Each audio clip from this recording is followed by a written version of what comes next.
Let's talk about relationship, okay. जब भी आपको कोई लड़का या कोई लड़की पसंद आती है, if you are a guy and you are falling for a girl, and if you are a girl if you are falling for a guy, प्यार ऐसी चीज़ है ना, love is kind of a thing जहाँ पे आप सारी चीज़ें भूल जाते हो, सारी चीज़ें आपको सब कुछ नॉर्मल लगने लगता है। प्यार में आप कुछ भी करते हो उस इंसान के लिए और कुछ भी सहते भी हो उस इंसान के लिए। बट एक चीज़ जो हम कभी नहीं समझते प्यार में, और जब भी आप अपने पार्टनर के साथ होते हो, जो कि बहुत इंपॉर्टेंट भी होता है, वो सेल्फ रिस्पेक्ट। कभी कभी ऐसा होता है कि हम उसकी डांट भी सुन रहे हैं, गालियाँ भी सुन रहे हैं, बात ना करें तो डिसरिस्पेक्ट भी सुन रहे हैं, और करते करते फिर ऐसा क्या होता है ना कि आप उसी जोन में रह जाते हो।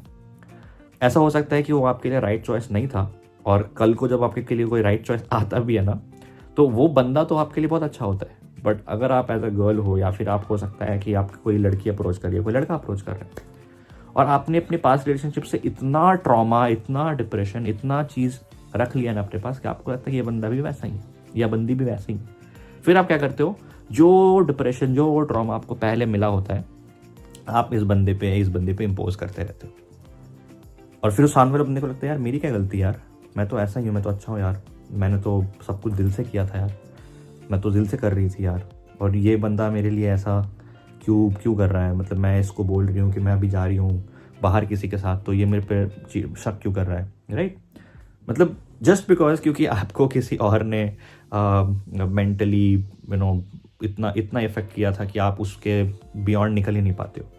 तो यहाँ एक चीज़ हेल्प करती है जो कि है सेल्फ लव। और सेल्फ लव हम जो बोलते हैं तो लोग लगता है कि अरे यार मतलब अपने साथ, अपने खुद के साथ रहो, खुद के साथ सब कुछ करो, किसी से बात मत करो और किसी से अटैच मत हो, नहीं, वो सेल्फ लव नहीं है। या फिर हक करना खुद को। सेल्फ लव सिंपल ये है जब आप ये समझने लगते हो कि आप खुद में किस किस वे में कितने अच्छे हो और आप क्या प्रोवाइड कर सकते हो, how can be a good giver, and you don't expect anything from anyone, but you know your boundaries कि हाँ मैं इतना दे सकता हूँ और इतना मेरे लिए एप्लीकेबल है, और अगर कोई इससे ज़्यादा चाहता है तो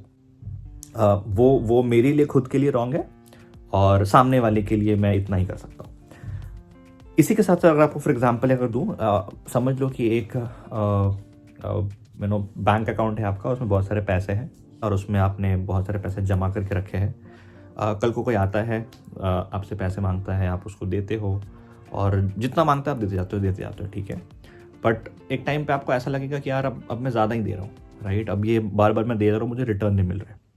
राइट। तो वहाँ पे आपको समझ में आती है कि नहीं यार अब ये ज़्यादा हो रहा है, मुझे पैसे नहीं देने चाहिए। सिमिलरली सेल्फ लव भी काइंड ऑफ वैसा ही होता है। आपके पास एक बैंक, या फिर हम सबके पास होता है, राइट, हम सबके पास एक हार्ट है, दिल है, जिसमें हम कभी कभी देखते ही नहीं कि कितना प्यार बचा हुआ है, और हम बस देते जाते हैं। But think it like in a way कि जब वो बैंक आपके पास है, वो आपका बैंक है ना, उसके मालिक आप हो, एमडी सीईओ सब आप हो यार। आपको कंट्रोल करना है कि आपको किसको कितना देना है ना। कभी कभी लोन रिजेक्ट कर दिया करो, कभी कभी रिक्वेस्ट आए तो रिजेक्ट कर दिया करो, और या रिजेक्ट नहीं करना है तो जितना अमाउंट है उसका एक लिमिटेशन बना लो कि हाँ कोई मेरे से अगर इतना प्यार मांग रहा है तो मेरे पास इतना ही है, क्योंकि बाकी का पैसा, बाकी का प्यार तो तुम्हारा है ना, उस बैंक में सारे पैसे दूसरे के थोड़ी है। तुम दे तभी पाओगे किसी और को जब तुम्हारे पास कुछ बचेंगे। कल को तुमने सारा कुछ किसी और को दे दिया तो तुम तो गरीब बन जाओगे भाई, तुम तो सड़क पे आ जाओगे, राइट। तो ये सारी चीज़ें हैं, मतलब हम खुद ये समझ नहीं पाते कि हमारे लिए कितना हमें रखना है, दूसरों को कितना देना है। और कभी कभी ऐसा होता है कि सेल्फ लव तो पता ही नहीं होता हमें, हम सारी चीज़ दूसरे को दे देते हैं, और फिर तुम्हारे लिए क्या बचता है जब वो इंसान छोड़ के चला जाता है आपको, तो आपके लिए क्या बचता है, कुछ नहीं। फिर आप उस बैंक खाली अकाउंट का करोगे क्या, क्योंकि आपके पास से कुछ नहीं बचा, वो बंदा तो चला गया किसी और के पास, है किसी और के पास, किसी और, वो लड़की चली गई किसी और के पास। I tell you my story, जब मेरी फर्स्ट ब्रेकअप हुई थी, होता है ना, तो मतलब बहुत डेंजर, दर्दनाक लगता है यार कि अरे यार अब क्या हो गया, अब मैं क्या करूँ। सबके साथ होता है, मेरे साथ कुछ 4-5 साल पहले हुआ था। I was dating a girl and ऐसा ही लगा था कि इट्स ओवर नाउ। बट हाँ, with time things got change, you understand yourself little better,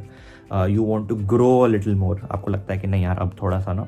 ज़्यादा हो रहा है, अब आगे बढ़ना चाहिए, एंड दैट्स हाउ यू